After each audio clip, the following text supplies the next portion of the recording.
Assalamualaikum warahmatullahi wabarakatuh. Baik, di sini kembali bersama saya Neldi Warman akan mencoba mempresentasikan tentang standar setting process in accounting yang menjadi subtema kita pada kali ini yaitu kekuasaan dan pengaturan standar akuntansi internasional, bukti dari segmen pelaporan dan proyek aset tidak berwujud di Winston C. Chigwook, Departemen Keuangan dan Akuntansi Universitas Nasional Singapura. Standar setting process in accounting ini merupakan suatu proses perumusan informasi akuntansi yang akan dirumuskan dalam standar akuntansi yang akhirnya akan digunakan sebagai pengambilan keputusan bagi pihak eksternal. Tujuan penelitian ini untuk memberikan data dan analisis empiris yang signifikan di dunia internasional proses penetapan standar akuntansi internasional seperti yang dilakukan ISB. Penelitian ini juga bertujuan untuk berpengaruh kepada 4 pemangku kepentingan utama terhadap pelaksanaan standar akuntansi internasional. 4 pengaruh pemangku penting itu pertama pengguna, penyusun, akuntan, dan regulator. Rangka teorinya, ISB telah menetapkan IAS, International Accounting Standard. Literatur penelitian menunjukkan bahwa proses penetapan standar akuntansi tidak hanya teknis di alam tetapi juga politik. Menurut Dembski 97, Gerbold, Argren, dan Cushing, serta Bromwich, Boritz, itulah pendapat para ahli dengan sistem tadi. Dengan kata lain, standar akuntansi diselesaikan melalui penetapan standar akuntansi tidak hanya tentang tiba di benar menjawab, tetapi juga tentang membuat pilihan antara pandangan individu kelompok dengan kepentingan yang bertentangan. Studi tentang proses penetapan standar akuntansi nasional dengan maksud untuk menjelaskan mengapa standar berubah seperti yang mereka lakukan. Menurut Hoff and Gray 1982, McKinnon dan Harrison 1985, Sen dan Cat 1991, Miller et al. 1998.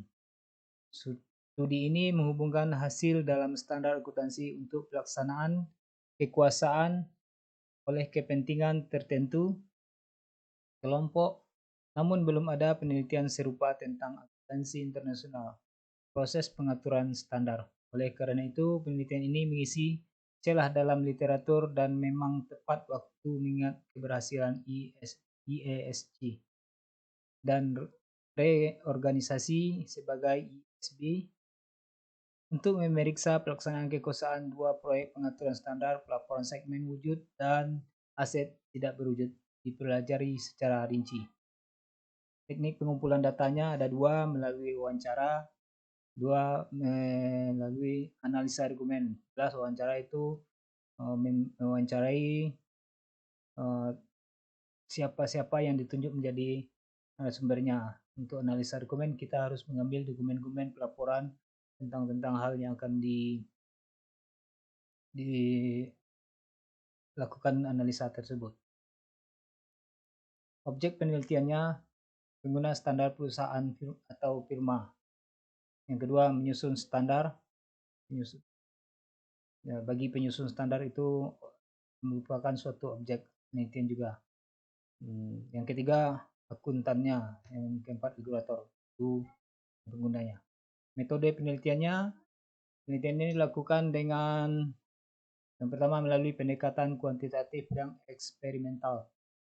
Yang kedua, kuesioner dengan menggunakan pertanyaan yang bertentangan dengan hipotesa. Jadi ini bertentangan dengan pertanyaan-pertanyaan yang lazim ditanyakan oleh peneliti melalui hipotesa. Jadi ini kebalikannya.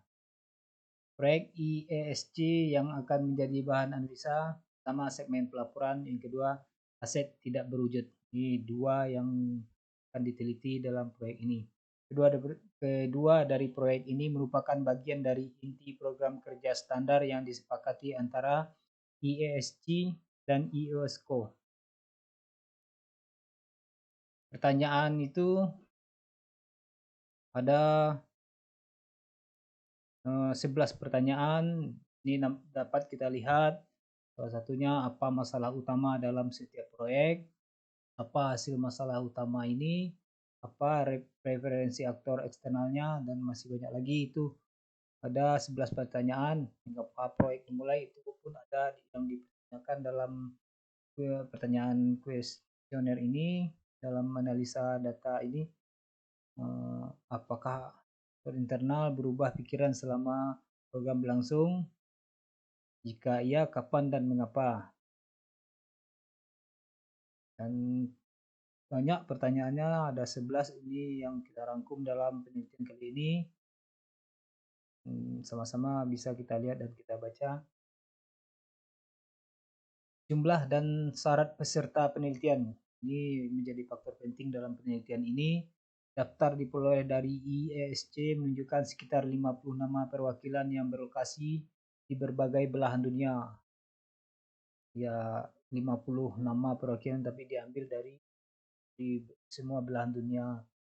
Kriteria pemilihan orang yang diwawancara ini adalah mereka yang harus menjadi perwakilan dewan dan mereka harus telah terlibat dengan ISC sebelum tahun 98. Syaratnya sebelum tahun 1998 dia harus bergabung dan aktif akrab dengan proses ISC dan 2 proyek.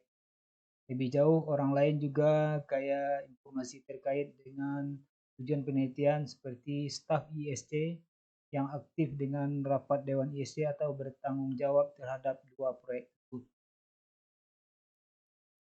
Itu dari pertanyaan-pertanyaan tadi kita dapat menarik kesimpulan IESC dipengaruhi oleh preferensi responden sebagai yang kedua, sebagian besar responden mengandalkan beberapa bentuk persuasi bukan sanksi dalam mempengaruhi IESC.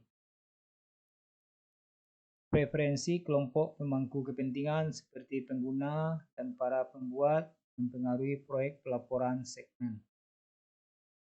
Proyek aset tidak berwujud, ISC hanya berurusan dengan aset tidak berwujud saja yang dapat diidentifikasi termasuk paten, hak cipta, lisensi, daftar pelanggan, nama merek, kuota impor, perangkat lunak komputer, perbaikan hak milik, hak pemasaran, dan pengetahuan khusus. Semua responden setuju mengakui aset tidak berwujud yang diperoleh secara terpisah dan yang diakuisisi sebagai bagian dari kombinasi bisnis seperti dalam ruang lingkup proyek aset tidak berwujud yang dihasilkan secara internal seperti hak cipta, lisensi, dan daftar pelanggan adalah masalah yang lebih sulit. Itulah kesimpulan yang kita tarik dari penelitian kali ini yang berhubung dengan standar setting proses in accounting yang kita ambil judulnya tadi ada 2 proyek, pertama pelaporan segmen dan 2 aset tentang aset yang tidak berwujud di Universitas Nasional Singapura. Ya, demikianlah presentasi saya tentang penelitian ini.